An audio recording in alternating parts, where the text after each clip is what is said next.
Tuntutlah ilmu dari buayan hingga ke liang lahat. Belajarlah dengan yang lebih tahu. Anda tidak akan rugi. Dapatkan segera koleksi terkini siri pengajian persiapan menghadapi maut. Dijamin mudah faham dan mudah beramal. Hubungi kami di Thailand 03 4025 3525 03 4025 3525.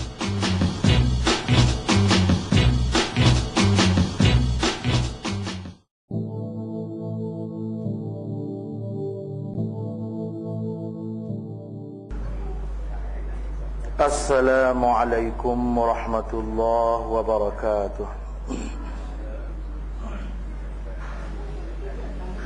Bismillahirrahmanirrahim.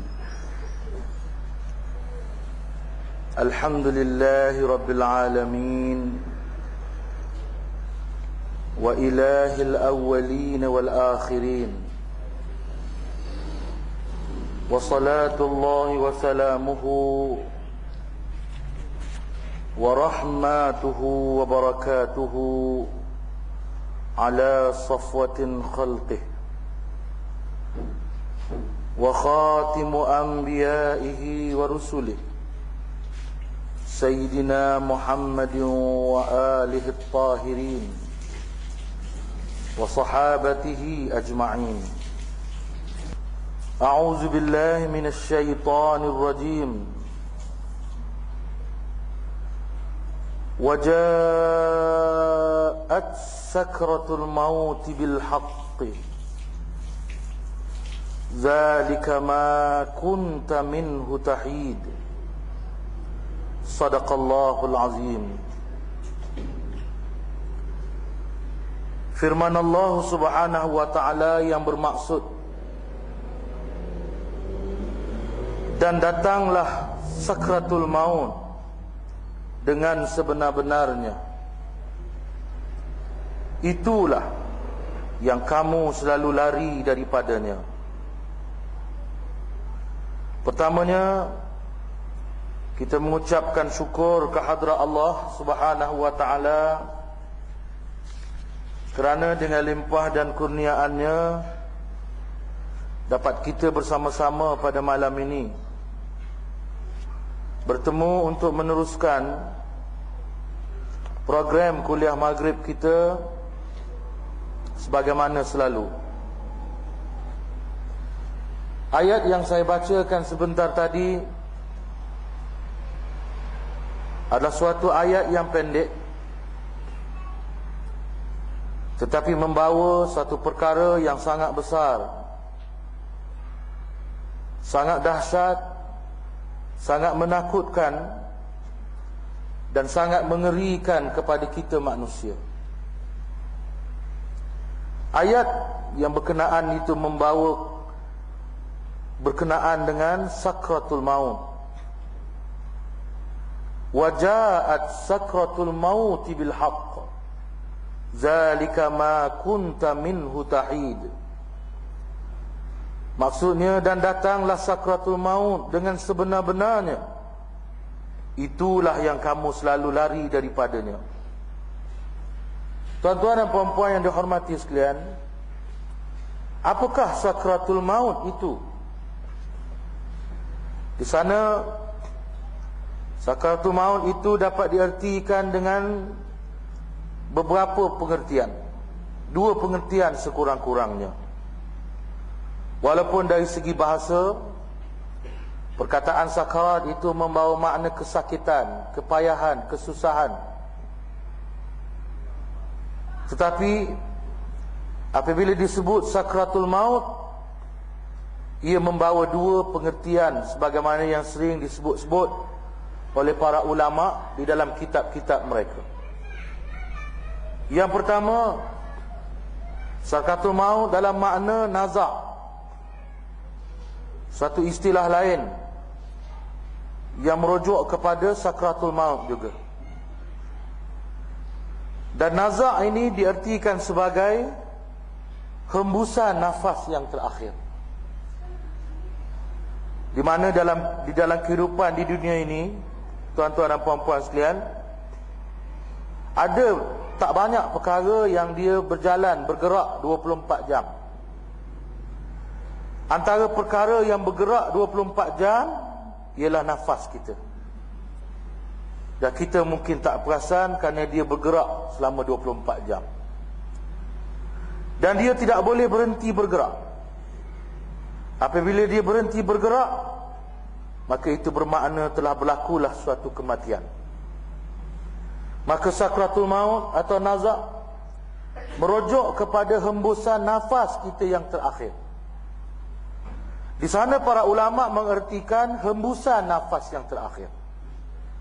Dan mereka tidak ada yang menyebutkan tarikan nafas yang terakhir. Artinya Tuhan akan sempurnakan begitu. Kita tarik nafas, kita sedut nafas. Tarik nafas, sedut nafas 24 jam sehari. Seminggu, sebulan, setahun, 60 tahun, 70 tahun. Tiba-tiba datang suatu saat, datang suatu ketika kita hembus-hembus nafas, tiba-tiba nafas itu tidak boleh ditarik kembali.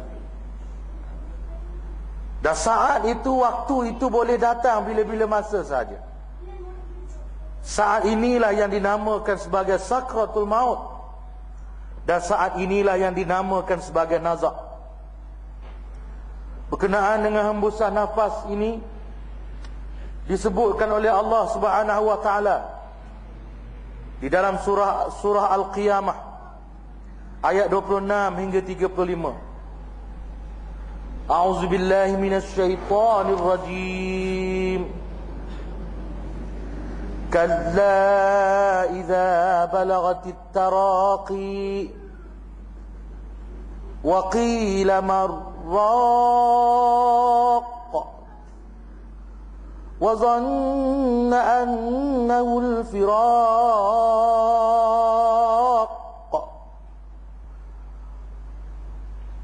waltaffatis saqu bis-saq ila rabbika yawma idzil masaq. Shadaqallahul azim. Firman Allah Subhanahu wa taala yang bermaksud, kalla, sekali-kali jangan. Sekali-kali jangan.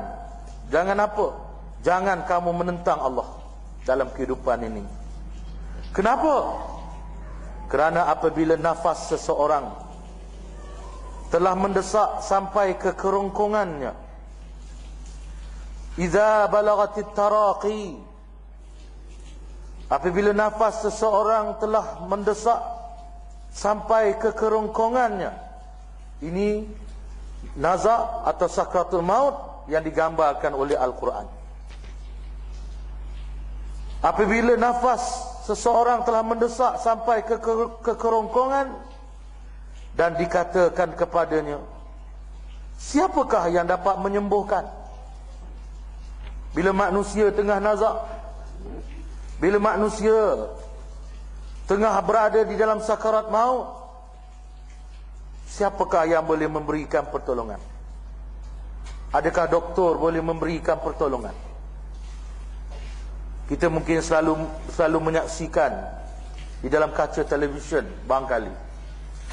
Kalau depan mata tu mungkin jarang-jarang kalilah. Bagaimana ada orang yang dia sakarat, jantung dia berhenti bergerak, doktor, nurse kelang kabut memberi bantuan. Kalau di hospital ada alat dia yang digunakan dan diletakkan di atas dada, yang dapat memberikan hentakan yang kuat ke atas jantung dia supaya dapat mengepam semula. Kalau tak ada alat tu di hospital, kalau tempat biasa tepi jalan umpamanya, dan ini pernah saya saksikan sendiri, ada seorang perempuan Cina tua terlantar baring dalam keadaan sakarat. Ada yang cuba beri bantuan, saudara maralah barangkali. Dia cuba nak menghidupkan kembali, menggerakkan kembali jantung yang telah berhenti. Ditumbuk-tumbuk dan akhirnya dia berdiri, kemudian dia jatuhkan diri dia atas lutut dia, dijatuh ke atas dada perempuan tadi. Begitulah sehingga anak perempuan tadi menangis meraung dan kata, tak apalah, janganlah buat mak saya macam tu, biar dia mati pun tak apa, tapi jangan seksa dia macam tu. Walaupun mungkin anak dia tak faham lah, dan kita pun ngeri melihat. Maka di sini ditanya oleh Allah Subhanahu wa ta'ala, dikatakan kepadanya, kepada siapa? Kepada orang yang tengah sakratul maut tadi. Ditanyakan kepada orang yang tengah nazak tadi, marraq, siapa yang boleh menolong kamu sekarang? Siapa yang boleh tolong? Tentulah jawapan sebenarnya ialah tidak ada sesiapa yang dapat menolongnya. Dan dia yakin bahawa sesungguhnya itulah waktu perpindahan dengan dunia. Orang yang mengalami sakratul maut, orang yang mengalami nazak, pada waktu itu baru dia faham. Pada waktu itu baru dia benar-benar yakin. Boleh jadi dalam kehidupan dia sebelum ini yakin dah, tetapi ketika dia menghadapi dan mengalami apa yang dipanggil sebagai sakratul maut, apa yang dipanggil sebagai nazak, baru dia betul-betul yakin. Yakin dia, baru dia percaya, rupanya aku akan berpisah juga dengan dunia. Hari ini kita kata kita yakin, mulut kita kata kita yakin, tapi adakah kita benar-benar yakin? Waktu sakratul maut, waktu itu nanti tuan-tuan, manusia akan benar-benar yakin bahawa mereka akan berpisah dengan dunia. Wal taffatis saqu bis-saq. Dan pada waktu itu, waktu berlakunya sakratul maut itu, atau yang dipanggil nazak itu, bertautlah betis kiri dengan betis kanan. Bertaut betis kiri dengan betis kanan. Berhubung dengan penafsiran ayat 29 ini, yang menyebut berkenaan pertautan antara betis kiri dengan betis kanan ni, ada beberapa penafsiran dan saya mengutip 3 penafsiran. Di sana ada ulama yang mengertikan bahawa pertautan di antara betis kiri dan betis kanan ni ialah bertautnya kaki kapan, kaki kain kapan dengan kaki mayat. Ini tafsiran pertama. Bertautnya kaki kain kapan dengan kaki mayat. Ujung kain kapan akan ditautkan pada hujung kaki si mati. Dan ada juga yang menafsirkan ayat wal taffatis saqu bis-saq ini dengan kedua kaki mulai mati, kedua betis mulai kaku, tidak dapat berdiri lagi. Saat sakratul maut ini ialah saat di mana kaki menjadi mati, betis menjadi kaku, dan orang yang berkenaan tidak boleh berdiri lagi. Ini tafsiran setengah ulama. Wal taffatis saqu bis-saq, dan betis kiri bertemu dengan betis kanan. Diartikan juga bertautlah hari terakhir dunia dengan hari pertama di akhirat. Orang yang berada dalam sakratul maut ini ialah orang yang berada pada 2 ambang. Di hujung dunia, pintu keluar daripada dunia, dan dia juga berada pada pintu masuk daripada akhirat. Bertautlah hari terakhir dunia dengan hari pertama akhirat. Mulalah dia melangkahkan kaki, dia melangkah langkahan dunia yang terakhir dengan langkah pertama ke akhirat. Ini adalah tafsiran para ulama berkenaan dengan ayat wal taffatis saqu bis-saq ila rabbika yauma idzil masaq. Kepada Tuhanmu lah pada hari itu kamu akan dihalau.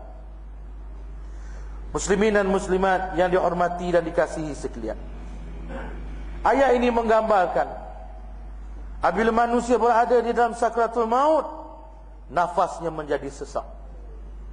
Sebagaimana sebutan awal ayat tadi, idza balagatit taraqi, apabila nafas seseorang telah mendesak sampai ke kerongkongannya.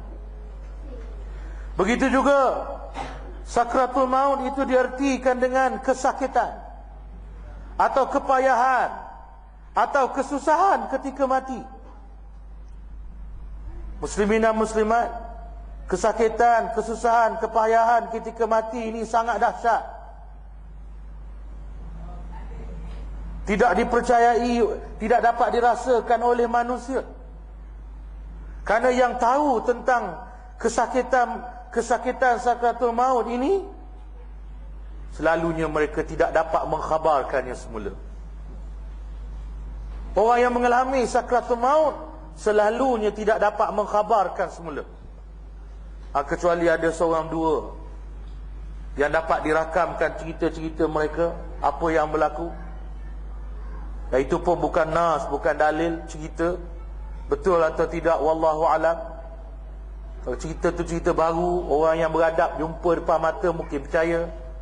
Orang yang dengar daripada jauh mungkin percaya, mungkin tidak. Kalau kisah tu pula melibatkan zaman dulu kala, lagilah adakah benar atau adakah cerita sahaja. Kerana pengalaman sebenar sakratul maut selalunya tidak dapat diceritakan oleh manusia. Kerana setiap manusia yang mengalami sakratul maut, kemudiannya tidak akan sempat menceritakannya semula. Muslimin dan muslimat, walau bagaimanapun kita dapat gambar dan rasakan keperitan sakratul maut itu. Umpamanya kita melihat Rasulullah sallallahu alaihi wasallam sendiri pun, Rasulullah sallallahu alaihi wasallam sendiri pun menghadapi sakratul maut sebagai hamba Allah yang sangat dikasihi oleh Allah Subhanahu wa taala, sebagai penghulu Rasul, sebagai manusia, sebagai Habibullah, kekasih Allah.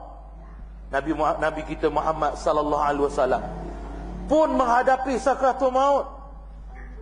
Umpamanya Rasulullah sallallahu alaihi wasallam sendiri ketika mengembuskan nafasnya yang terakhir mengakui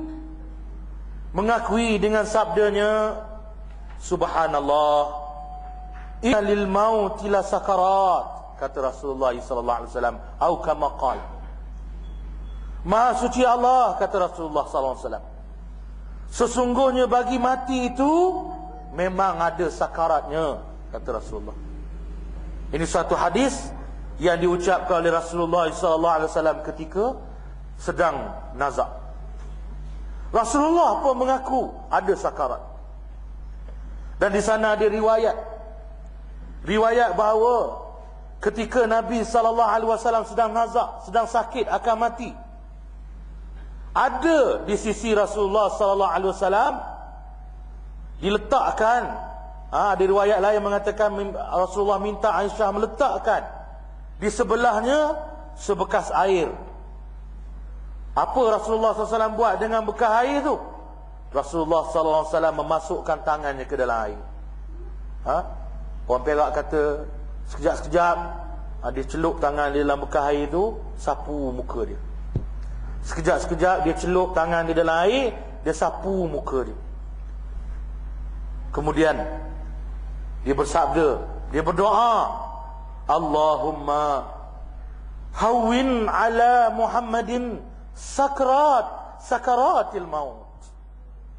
Ya Allah, permudahkanlah ke atas Muhammad kesakitan mati itu.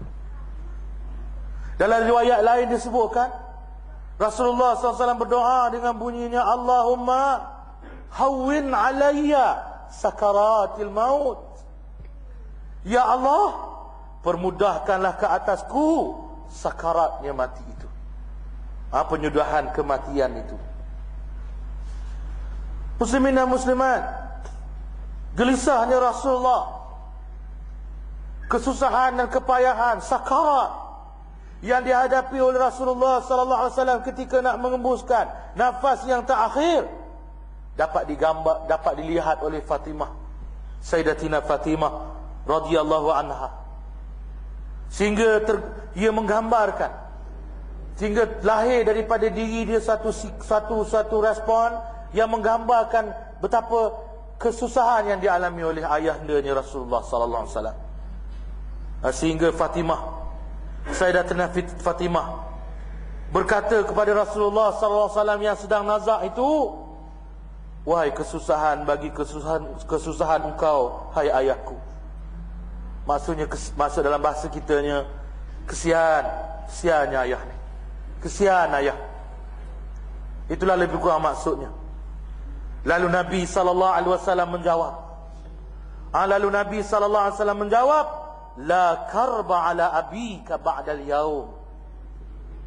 Tak apa wahai Fatimah. Walaupun hari ini aku terasa susah, terasa sakit, tetapi lepas hari ini tak ada kesakitan dah bagi bapa kau ini. Selepas daripada kesakitan yang ayah kamu sedang alami ini, tak ada lagi kesakitan lain dah, insya-Allah. Dan begitu juga tuan-tuan dan puan-puan sekalian, Rasulullah sallallahu alaihi wasallam pernah menyifatkan bahawa mati secara mendadak itu adalah suatu kerehatan bagi orang-orang yang beriman.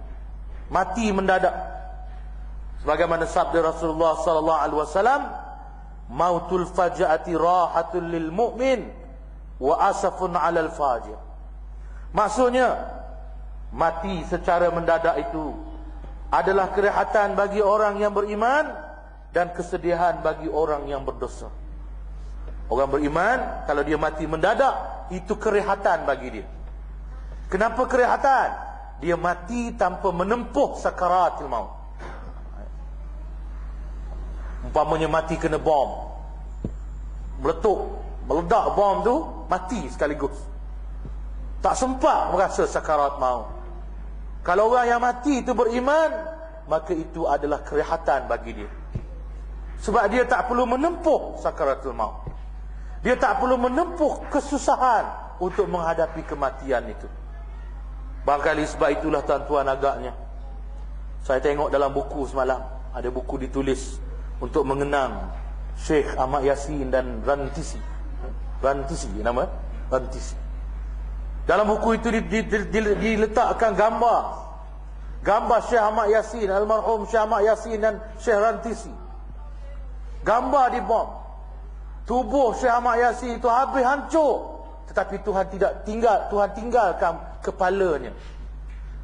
Kepala pun hancur, tapi mukanya ditinggalkan oleh Tuhan, untuk gambarkan bagaimana dia tersenyum. Nampak dalam gambar tu tersenyum dia, walaupun muka dia nampak lepeh dah, sebab kepala bahagian atas ni dah pecah. Tapi wajahnya mengukirkan senyuman, mulutnya mengukirkan senyuman. Dia mati dalam keadaan faja'ah. Dia tak perasan, tengah berjalan, tengah bergerak, tak sangka langsung pun tiba-tiba berlaku letupan yang menyebabkan terus mati tanpa menempuh sakarat. Inilah yang disebut oleh Rasulullah, mautul faja'ati rahatul lil mu'min. Mati mendadak itu adalah kerehatan bagi orang-orang yang beriman. Syekh Rantisi, almarhum Syekh Rantisi pun macam itulah. Dilihat wajahnya, mukanya tersenyum, ada gambar dia dalam buku yang berkenaan. Sebab itu dikatakan oleh Rasulullah sallallahu alaihi wasallam, orang-orang yang beriman kalau mati mendadak itu adalah kerehatan, kesenangan, hadiah. Sebab dia tak perlu melalui sakaratul maut, tak perlu menempuh, tak perlu menanggung kesakitan menghadapi kematian. Tapi kalau yang mati mendadak ni orang zalim, orang buat dosa, itu suatu kedukecitaan. Dukacita kenapa? Dalam buat dosa, dalam buat maksiat, dalam menentang Allah, sudah mati, tak sempat bertaubat, tak sempat nak insaf, sudah mati. Ini suatu kedukecitaan yang amat besar, suatu kedukecitaan yang amat dahsyat. Sebab tu mati dalam keadaan, orang beriman ni mati dalam keadaan sakarat maut pun tak apa. Bila ada sakarat maut, ada tempoh untuk menginsafi diri. Orang beriman yang menghadapi sakaratil maut, dia ada tempoh untuk menginsafi diri, mengenal dah nak mati ni, sampai saat keyakinan bahawa akan berpisah dengan dunia. Pada masa itu datanglah keyakinan, datanglah husnuzan, sangka baik kepada Allah, bahawa Allah akan mengampunkan dosa. Datang perasaan takut kepada dosa yang banyak, lalu memohon ampun dan bersangka baik dengan Allah, bahawa Allah akan mengampunkan dosa. Ini kesempatan yang boleh diperolehi oleh orang yang menghadapi sakaratul maut. Tapi kalau dia beriman, dia tak ada masalah, dia mati mendadak, itu kerehatan. Dia tak perlu menempuh kesakitan mati. Muslimin dan muslimat yang dihormati dan dikasihi sekalian, begitu juga Abu Bakar As-Siddiq radhiyallahu anhu mengalami suasana yang sama juga. Dahsyatnya suasana yang dialami oleh Abu Bakar As-Siddiq radhiyallahu anhu terlihat oleh Aisyah radhiyallahu anha. Kegelisahan dan kedahsyatan suasana yang dialami oleh Abu Bakar As-Siddiq radhiyallahu anhu digambarkan oleh Aisyah dalam sebuah syair. Tak, dalam riwayat tak disebut sama ada dia syair Aisyah sendiri ataupun syair orang lain yang dibacakan oleh Aisyah, di mana Aisyah menyebut, la'amruka ma yughni sara'u 'anil fata idza hashrajat yawman wa daqat bihi as-sadr. Maksudnya, demi umurmu, kekayaan tidaklah akan menolong bagi seorang pemuda apabila datang suatu hari yang mana nafasnya menjadi senak dan dadanya menjadi sesak. Maknanya Aisyah kata, kaya macam mana pun kamu tak guna. Kalau kamu ada kuasa besar mana sekalipun, kamu ada harta banyak mana sekalipun, tak berguna ketika kamu sedang menghadapi sakaratul maut. Ketika nafas kamu tengah sesak, ketika dada kamu tengah senak, harta kamu, pangkat kamu tak ada guna sedikit pun. Ini digambarkan oleh Aisyah ketika dia melihat bagaimana kedahsyatan, bagaimana kegelisahan, kesusahan yang tergambar pada Abu Bakar As-Siddiq sebelum dia menghembuskan nafasnya yang terakhir. Muslimin dan muslimat yang dihormati sekalian, apa yang dikatakan sakratul maut itu adalah 3 kengerian, 3 ketakutan yang dihadapi oleh manusia ketika nyawanya, ketika berlakunya proses pencabutan nyawanya itu. Ada 3 perkara yang diketakuti oleh manusia pada sakratul maut. Apa dia? Yang pertama, sakitnya proses pencabutan nyawa itu. Yang manusia takut kepada kematian ini ialah kerana sakitnya proses pencabutan nyawa itu. Bagaimana proses pencabutan nyawa? Tidak ada ayat Quran yang menceritakan dengan jelas, tak ada hadis yang menggambarkan dengan jelas, tetapi kita mengambil beberapa kaedah, umpamanya falsafah yang dipakai oleh Imam Al-Ghazali rahimahullah. Kata Imam Al-Ghazali, dalam tubuh kita ni, ini falsafah Imam Al-Ghazali, dalam tubuh kita ni, yang merasa sakit, anggota badan kita yang merasa sakit ialah anggota badan yang ada ruh padanya. Sebab tu rambut kita kalau kena gunting dia tak sakit. Sebab itu kuku kita kalau kena potong tak sakit. Sebab tak ada roh pada kuku, pada rambut dan seumpamanya, kerana tak ada roh. Yang merasa sakit tu ialah kerana roh, ada roh. Roh tu yang merasa sakit. Sebab tu ada setengah orang kereta dia ada roh, ada nyawa. Pasal apa? Dia lalu jalan tu berlubang, terentak kereta dia. Aduh, kata dia, terasa sakit kereta dia. Kereta dia ada roh. Susik dia. Sebenarnya dia sayang sangat dengan kereta dia. Langgar lubang tu beraduh dia, kereta dia tak berasa apa. Bukan ada roh kereta dia, dia yang rasa sakit. Aduh, kata dia. Yang merasa sakit pada tubuh kita ialah bahagian anggota tubuh kita yang ada roh. Sebab tu umpamanya kalau kita terluka di ujung jari, sakit di ujung jari, tempat lain tak sakit, ujung jari sakit. Kenapa? Luka di bahagian ujung jari itu yang roh di bahagian ujung jari itu merasa sakit. Ini teori Imam Ghazali. Roh di ujung jari itu yang merasa sakit. Kita faham konsep ni. Kemudian Imam Ghazali mengajak kita memahami bahawa tercabutnya nyawa, kata Imam Al-Ghazali rahimahullah ta'ala, adalah umpama terlukanya keseluruhan roh yang ada dalam tubuh kita. Bayangkan, kalau ujung jari kita luka, kita rasa sakit, menjerit, kita meraung kita sebab kita rasa sakit. Kita rasa sakit kerana roh kita di ujung jari yang merasa sakit. Sedangkan kematian itu, tuan-tuan, sedangkan pencabutan nyawa itu, tercabutnya nyawa itu adalah ibarat terlukanya seluruh roh yang ada dalam tubuh kita. Bayangkan sakit tidak sakitnya. Bayangkan sakit atau tidak sakitnya. Mungkin ada orang bertanya, kalau jari kita luka, kita menjerit, kita mengaduh sakit. Kalau jari kita luka, kita menjerit, kita mengaduh sakit. Tapi kalau betul lah orang yang nak mati, orang yang mati itu, kalau betul lah proses pencabutan nyawa itu adalah lukanya seluruh roh, kenapa dia tak menjerit? Imam Ghazali ada teori juga untuk menjawabnya. Dia kata sebab apa? Pada waktu nak mati itu, seluruh tubuh sendi-sendi dah lemah. Kedahsyatan sakratul maut itu lemah. Nanti akan diterangkan dengan lebih detail, sehingga orang yang nak mati ini dia tak mampu nak menjerit. Kalau dia mampu mengerang pun dia akan mengerang, tapi dia tak mampu nak mengerang, kerana kedahsyatan lemahnya pada masa itu. Bayangkan tuan-tuan, bayangkan muslimin dan muslimat. Saya beri contoh sebelum saya nak masuk sini. Ada kisah di mana seorang budak, dia panjat kabel elektrik yang belum berfungsi. Sebabnya dia nak curi kabel elektrik itu, nak jual, mahal harga dia. Dia panjat kabel elektrik itu, lepas tu dia potong. Bila dia potong dua kabel, tiang, dia potong satu kabel, tiang menara tu bergoyang. Dia pun lari turun bawah. Bila dia lari turun bawah, kawan-kawan dia kutuk dia. Kawan-kawan yang rakan kongsi dia mencuri itu, dia kata bodoh, penakut. Dia kata naik balik, potong lagi. Dia pun naik, dia potong. Bila dia potong kabel kedua, menara tu bergoyang dengan lebih dahsyat.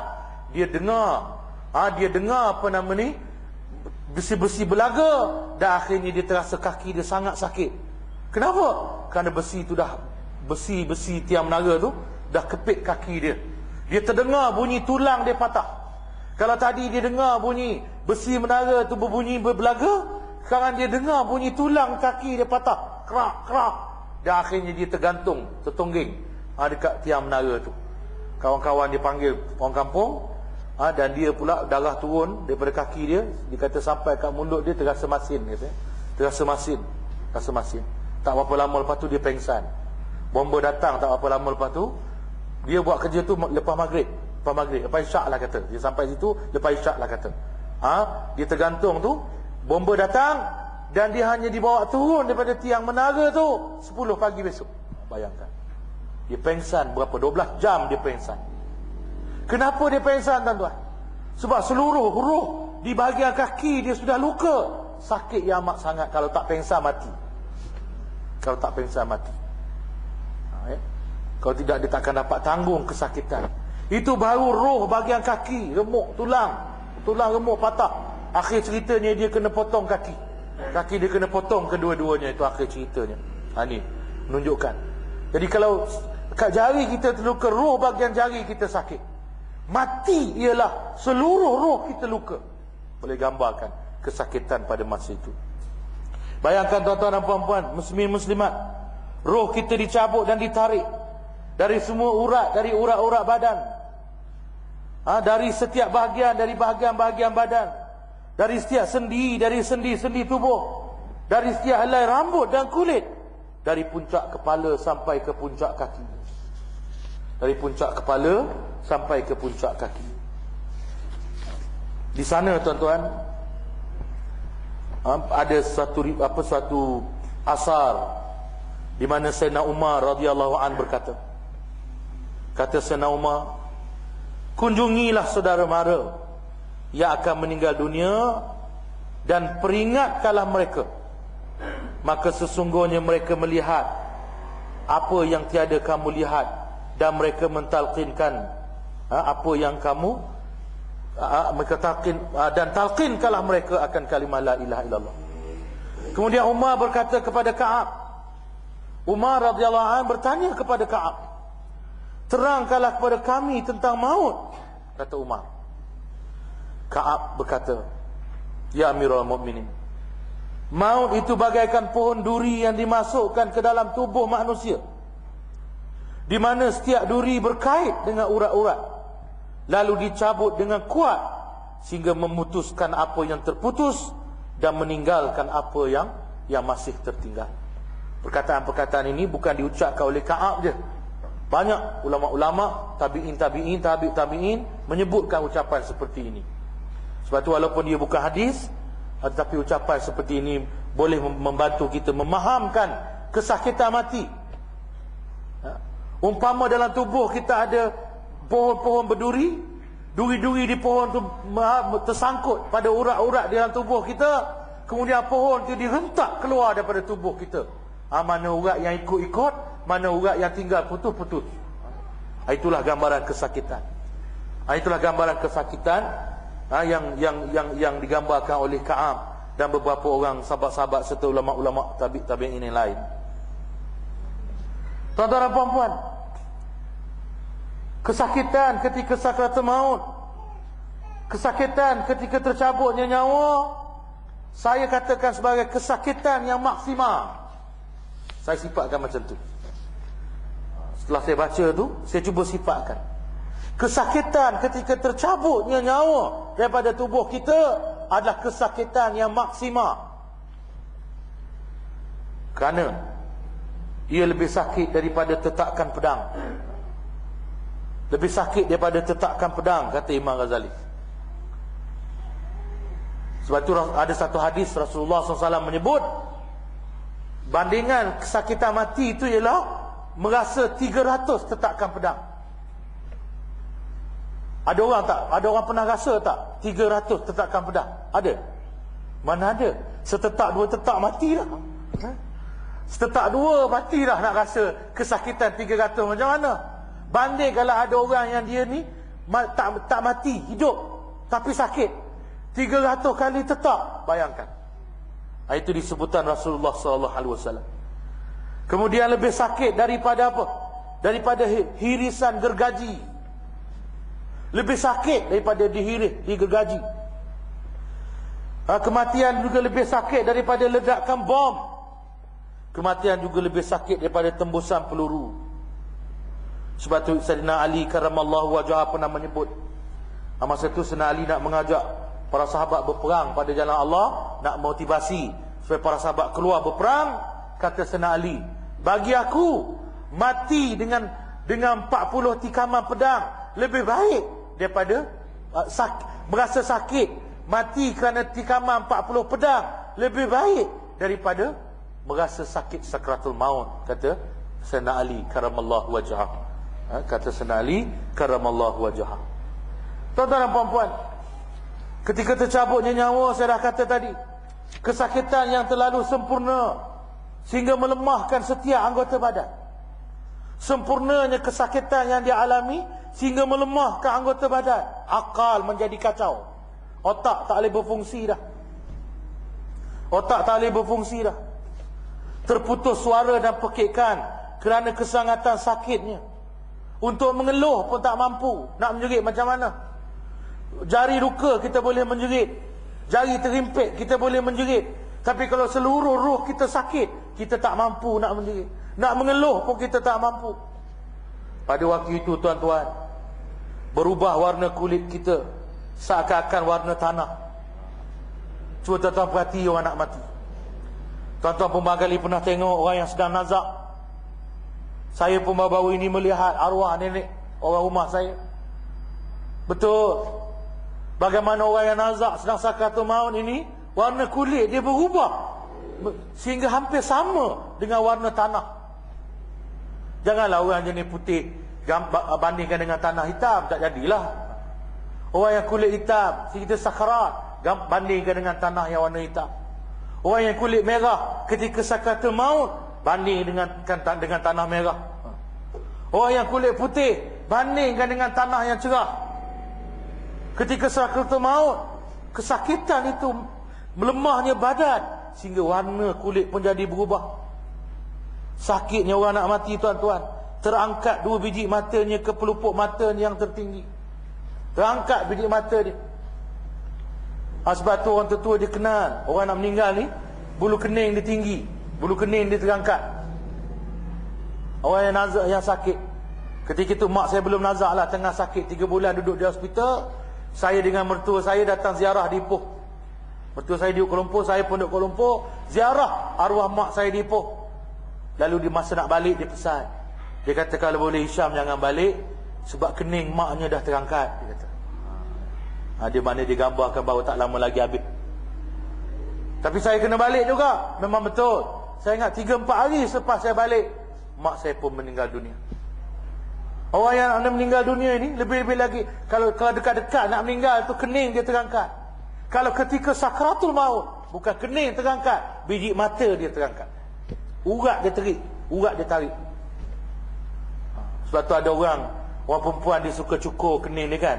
Dia cukur kening dia, dia angkat tinggi-tinggi. Sebab dia nak ingat matilah tu. Dia kata, bukan apa ustaz, saya cukur bulu kening, lepas tu lukis tinggi-tinggi, pasal saya nak ingat mati.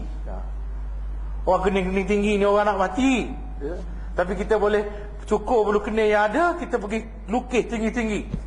Kerana kita nak ingat mati, tak apalah. Kerana nak ingat mati, tengok cermin je tu ingat mati, tak apalah. Umpamanya beralih lidah daripada dasarnya. Cuba kita perhati betul-betul. Orang yang dalam sakaratul maut, beralih lidah dia daripada dasar dia. Hijau, anak-anak jari dia hijau. Tidak lagi lembut urat-urat dia.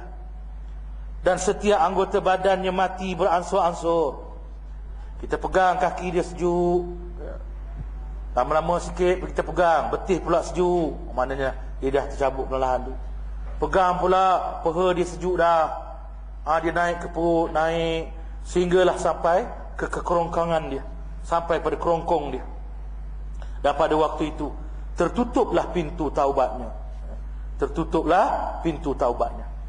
Ini ketakutan pertama dalam sakaratul maut. Ketakutan kerana sakitnya proses pencabutan nyawa itu. Ketakutan kedua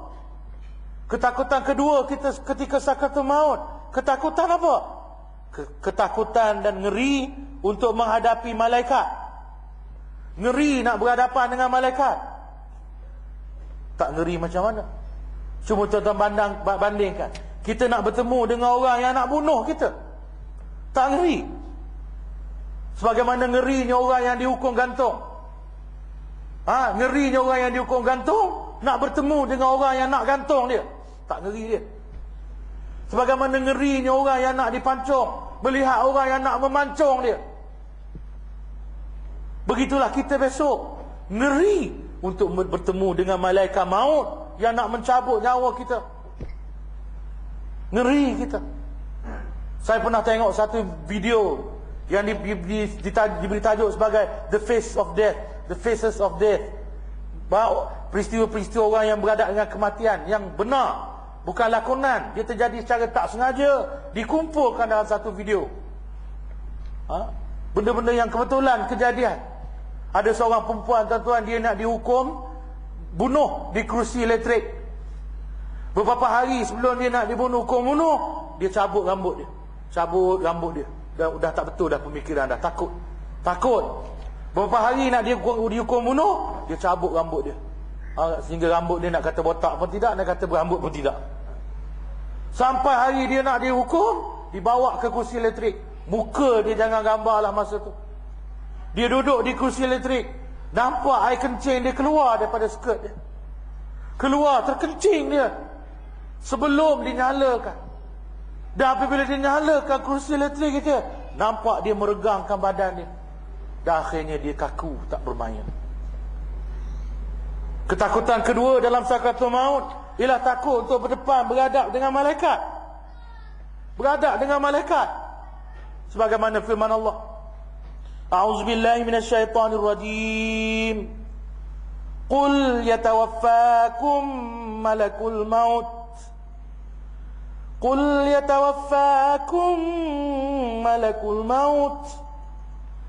Yatawaffakum malakul maut alladhi wukkila bikum thumma ila rabbikum turja'un.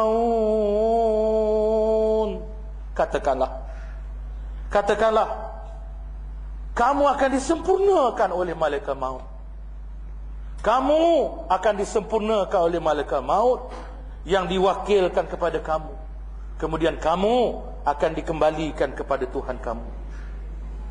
Kemudian orang yang sakratul maut ni juga tuan-tuan, dia takut. Bukan saja takut bertemu malaikat maut, takut bertemu malaikat yang menulis amal mereka. Di mana dalam kitab Ihya Ulumuddin ada mencatatkan, Wahib berkata, sampai kepada kami hadis bahawa tiadalah dari seorang mayat yang mati sehingga dua malaikat penulis amal melihat-lihat akan amalnya. Malaikat kiraman katibin, raqib atid, kata kita, raqib atid, melihat-lihat amalan orang yang nak mati ni. Mereka tengok amalan, check rekod. Nak tutup rekod dah ni, jadi check balik, semak tengok macam mana. Jikalau yang mati itu orang yang zalim atau berbuat dosa, nescaya kedua malaikat tersebut berkata kepadanya, tidak dibalaskan engkau oleh Allah akan kebajikan daripada kami. Tak ada kebaikan, tak ada balasan baiklah untuk kamu, kata dia, kata malaikat, dua malaikat ni. Maka banyaklah majlis jahat yang kau dudukkan kami dalamnya. Mungut. Malaikat atib menungut. Kamu ni selama hidup bukannya bawa kami majlis elok, bukan bawa kami duduk kat surau Khalifah Umar ke, surau mana-mana ke. Ni duduk majlis-majlis maksiat, duduk dalam konsert, duduk tempat-tempat maksiat ada. Tak pernah kamu bawa kami duduk di tempat-tempat yang bermanfaat, yang ada pahala, yang mulia. Merungut malaikat rakib atid ni. Dan amal yang tidak saleh yang kau kemukakan kepada kami, perkataan yang keji yang kau perdengarkan kepada kami, maka tidaklah Allah membalaskan kau akan kebajikan daripada kami. Akhir sekali tuan-tuan, apa yang ditakuti dalam sakratul maut ialah menyaksikan dua perkara. Pertama, menyaksikan tempat yang kita bakal pergi. Kalau kita tunjukkan kita syurga, tak apa, alhamdulillah. Tapi ketakutan kita sebelum nak tahu ke mana kita nak pergi. Sebab itu tuan-tuan, sebab itu kita tengok orang setiap diri dia tahulah dia akan pergi mana. Tak payah malaikat beritahu. Walaupun di sana disebut oleh beberapa riwayat, beberapa tabi'in menyebut orang yang mati ni dia tak akan mati. Orang yang nak mati ni nyawa dia tak akan dicabut sebelum dia diseru oleh malaikat dengan seruan dua kegembiraan. Iaitu kata malaikat, bergembiralah wahai musuh Allah dengan neraka. Seruan gembira. Bergembiralah wahai musuh Allah dengan neraka. Ataupun satu seruan yang berbunyi, bergembiralah wahai wali Allah dengan syurga. Tapi sebenarnya sebelum malaikat menyerukan lagi, orang yang nak mati ni dia sebenarnya dah tahu dah. Sebab dia kenal diri dia, betul? Dia kenal diri dia. Dia kenal akidah dia macam mana, dia kenal keyakinan dia macam mana, dia kenal sikap hidup dia, dia kenal amal perbuatan dia, dia kenal ibadat dia, dia kenal apa yang dia buat baik ke jahat, dia kenal. Sebab tu sebelum malaikat beritahu, dia tahu dah ke mana dia akan pergi, dan itu cukup menggelisahkan dia. Kita melihat dalam Al-Quran gambaran bagaimana ada wajah-wajah manusia yang buruk, yang hitam ketika melihat kematian. Umpamanya firman Allah Subhanahu wa taala, yauma tabyaddu wujuhum wa taswaddu wujuh, fa ammal ladzina aswaddat wujuhuhum akafartum ba'da imanikum fadzuqul adzaba bima kuntum takfurun. Hari akhirat itulah hari di mana putih setengah-setengah wajah, putih setengah-setengah muka, dan hitam setengah-setengah muka. Setengah muka putih, setengah muka hitam. Kenapa? Kerana orang yang putih ni tentu kerana dia nampak syurga tempat dia nak pergi. Orang yang hitam ni tentu yang muka dia hitam, tentu dia takut, dia gerun kerana melihat neraka tempat yang dia bakal pergi. Lalu dikatakan kepada orang yang bermuka hitam ni, kenapa? Kalau kamu dah takut sekarang ni kamu nampak takut, nampak ngeri, nampak bimbang. Kenapa? Akafartum ba'da imanikum. Kenapa kamu kufur setelah kamu beriman? Kenapa kamu degil setelah kamu beriman? Ada dua makna degil setelah beriman. Dia masuk Islam, dia keluar Islam balik. Itu yang pertama. Akafartum ba'da imanikum juga bermaksud dia masuk Islam, mengaku beriman, tapi Quran tolak, hukum syariat tolak, syariat Nabi tolak, syariat Islam tolak, mengaku beriman. Ini termasuk juga akafartum ba'da imanikum. Kenapa kamu engkar selepas kamu mengaku beriman? Rasakanlah azab dengan apa yang telah kamu dustakan. Yang kedua, tuan-tuan, dia takut menyaksikan apa? Takut menyaksikan apa yang dia tak pernah, apa yang takkan dilihat oleh orang lain. Orang yang dalam sakratul maut, dia ketakutan kerana apa? Menyaksikan apa yang tidak akan disaksikan oleh orang lain. Ini terdapat dalam ucapan Sayyidina Umar Al-Khattab radhiyallahu an. Kata Sayyidina Umar, kunjungilah saudara mara kamu yang akan meninggal dunia dan peringatkanlah mereka, maka sesungguhnya mereka melihat apa yang tiada kamu lihat, dan talqinkanlah mereka akan kalimah la ilaha illallah. Sayyidina Umar kata, orang nak mati ni kita kena tolong ditalqin. Sebab apa kena tolong?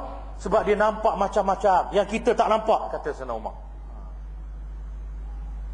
Cuma yang Quran tak beritahu apa yang nampak tu. Hadis tak beritahu. Kerana yang nampak tu bukan benda sama, macam-macam, berubah-ubah ikut pengalaman. Umpamanya, tuan-tuan, ada berlaku, ini saya baca dalam kitab. Ini kisah ulama zaman dulu lah ni. Dia seorang tok guru, banyak anak murid. Satu ketika dia nazak dia nak mati. Anak-anak murid dia ajarlah dia la ilaha illallah, ajar dia. La ilaha illallah, ajar dia. Dia mengeleng kepala. Dia tok guru hebat, tapi dia mengeleng kepala. Bila dia ajar la ilaha illallah, dia mengeleng kepala. Lalu takdir Tuhan, dia tak jadi pula mati. Itu takdir Tuhan ya. Nazak tu elok pula hidup dia balik. Ada kes macam tu kan, ramai. Arwah nenek saya pun baru ni macam tu juga. Berkali-kali nazak pergi, betul sembuh, sihat balik. Begitulah. Yang tak keberapa kali baru dia betul-betul meninggal dunianya. Bila dia sihat balik, anak murid dia pun bertanyalah. Sebab anak murid dah mula ragu dah. Betul ketuk guru kita ni, kita belajar daripada dia. Bila dia ajar la ilaha illallah, dia mengeleng pula. Ini ajaran apa ni? Lalu dia tanya, minta maaf tok guru nak tanya. Yang tukang tanya dia pun berpeluh nak tanya tok guru, bukan? Tak maaf, masa tok guru sakratul maut dulu, nazak dulu, kami cuba ajarkan la ilaha illallah, cuba talqinkan. Tapi tok guru mengeleng kepala. Heran kami, kenapa agaknya? Lalu tok guru dia kata, masa tu kata tok guru, syaitan datang kepada aku. Syaitan kata, mengakulah aku ni Tuhan, kata syaitan. Mengakulah aku ni Tuhan. Jadi dia kata, aku pada waktu tu mengeleng kepala untuk syaitan tu. Aku ngeleng kepala tu bukan untuk talqin kamu tu, untuk syaitan tu. Bukan aku mengeleng talqin yang kamu ajar. Tetapi aku mengeleng kepala untuk da'iyah syaitan. Ini antara pengalaman. Syaitan datang, dia apa ni, cuba menyesatkan akidah kita. Dia cuba sesatkan akidah kita. Dia bawa macam-macam perkara yang menyebabkan kita ragu kepada Allah. Macam-macam dia bawa sehingga kita dah diragu kepada Allah. Sebab tu kita dalam masa hidup ni, kita kena kuatkan akidah kita untuk kekuatan semasa menghadapi sakratul maut. Supaya waktu tu kita mantap. Syaitan apa yang datang dalam bentuk apa pun, akidah kita tak akan goncang. Kemudian ada pengalaman seorang rakan saya yang juga penceramah macam saya. Tak payah sebut nama lah. Dia bohong, saya bohong. Nak percaya-percaya, tak nak percaya, sudah. Pengalaman macam mana? Satu ketika dia dihubungi oleh anak murid dia, perempuan. Dia kata, ustaz tolong datang rumah, suami saya dah nazak nak meninggal. Kata dia, puan, kalau sakit ke apa, tak apalah panggil saya, kata dia. Saya boleh tolong ubat, tawarkan air ke apa. Ni kalau nak nazak tak payahlah saya pergi. Puan ajarkan je la ilaha illallah. Dia kata, inilah masalahnya Ustaz. Saya dah ajar dah la ilaha illallah, tapi dia jawab Ustaz. Dia menangis. Apa dia jawab? Perempuan dia menangis. Dia kata, tak apalah saya pergi, kata kawan saya ni. Lalu kawan saya pergi. Apabila kawan saya pergi, carilah masuk bilik dia, jumpa, pergi dekat si nazak tadi, yang sedang nazak. Kemudian kawan saya pun ajarkanlah dia, dekatkan bibir dekat telinga, ajar la ilaha illallah. Tiba-tiba orang yang tengah nazak ni kata apa? Beg duit aku mana? Kata dia. Dia pun pandang isteri. Isteri pun angguk sambil menangis. Dia pun cuba lagi, la ilaha illallah. Dia kata, beg duit aku mana? Setiap kali dia ajar la ilaha illallah, dia akan tanya, beg duit aku mana? Kata isteri dia, itulah Ustaz, sejak tadi lagi bila dia ajar la ilaha illallah, dia akan tanya beg duit dia mana. Lalu Ustaz ni kata, ada beg duit dia? Ada Ustaz, cari dalam hari jumpa. Bagi dia. Dia pun ambil beg duit dia, tengok, letak atas dada, pejam mata, mati. Ya. Jangan besok kita bila dia ajar talqin la ilaha illallah, gerai aku macam mana? Jenuh juga. Ataupun atau macam-macam lah. Macam mana? Syarukhah macam mana? Habis. Ya. Janganlah kita macam tu. Ni pengalaman yang ditunjuk oleh Tuhan sekali-sekala. Dan akhirnya tuan-tuan, saya nak tutup dengan satu cerita sebagai penghabisan. Cerita macam mana? Seekor burung. Seorang tok guru ni, dia pelihara seekor burung. Ni cerita tok guru juga. Ni cerita dalam kitab lah. Dia pelihara seekor burung. Burung ni pula burung jenis boleh bercakap. Oleh kerana dia tok guru, perkataan yang dia ajar pada burung ni ialah kalimah la ilaha illallah. Jadi burung ni setiap hari, burung ni jinak. Dia tak dikurung. Dia ada tempat dia gantung dekat bumbung atap rumah, kat siling. Dia duduk. Dia kadang terbang, kadang datang balik. Dia memang jenis jinak. Setiap hari dia la ilaha illallah. Kita kejap la ilaha illallah dengan burung tiung. Kalau tuan-tuan pernah jumpa burung tiung yang peliharaan, begitulah. Dia akan belajar perkataan yang biasa dia dengar daripada tuan dia. Kalau tuan dia kaki maki hamun lah keluar kat burung tu. Jadi burung ni dia ajar la ilaha illallah. Tiap-tiap hari dia la ilaha illallah. Tok guru ni tengah hari lepas mengajar di pondok, dia ambil burung, dia letak atas meja, lepas makan kenyang-kenyang tu, ada burung dia. Dan berhibur lah. Burung dia kata la ilaha illallah, la ilaha illallah. Seronok dia. Satu hari tuan-tuan, dalam pada dia tengok-tengok burung tu, terlelap dia. Dan rupanya tuan-tuan, selama ni ada seekor kucing memang lama dah mengidam burung ni. Tapi tak ada peluang. Hari itu dia tengok tok guru dia terlelap. Tok guru pula tuan dia terlelap. Bila dia tengok tuan dia terlelap, dia pun terkam burung tadi. Dia terkam, dia kokak bahagian tengkuk. Waktu itulah tok guru dia terjaga. Ketika tok guru dia terjaga, dah terlambatlah maknanya. Kucing ni dah kokak tengkuk burung tu. Dan semasa burung tu kokak, kucing ni kokak tengkuk burung tu berkata gitulah bunyi orang sakit kan. Gitulah bunyi burung tu. Mati burung tu. Tok guru ni pun menangis beberapa hari. Berhari-hari menangis. Lalu anak murid dia kata, apa tok guru kita ni?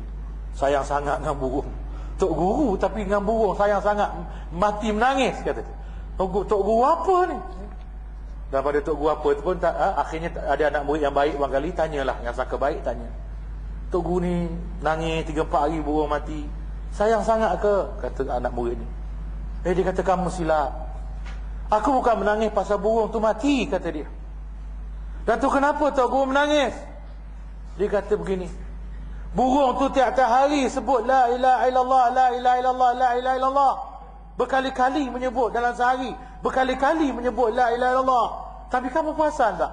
Ketika di saat dia nak mati, sakaratul maut, tiba-tiba dia tak boleh sebut perkataan yang dia selalu sebut. Dia sebut perkataan lain. Dia sebut. Aku bimbang, aku besok begitu, kata dia. Mengajar Al-Quran, mengajar agama, semaya. Bimbang. Saat-saat sakaratul maut, tiba-tiba aku tak boleh sebut la ilaha illallah. Inilah yang aku tangiskan, kata guru dia. Tuan-tuan dan puan-puan yang dihormati dan dikasihi sekalian, itulah kebimbangan kita juga. Kita semua harus bimbang kalau kita tidak dapat menyebut kalimah yang penting sewaktu kita menghadapi sakaratul maut, saat yang mesti dihadapi oleh setiap manusia dalam dunia ini. Sebagaimana yang disebutkan oleh Al-Quran, a'udzubillahi minasyaitonir rajim, wajaat sakratul maut bil haqq dzalika ma kunta minhu tahid. Maksudnya, dan datanglah sakratul maut dengan sebenarnya, itulah yang kamu selalu lari daripadanya. Sekian, wabillahi taufiq wal hidayah. Wassalamualaikum warahmatullahi taala wabarakatuh.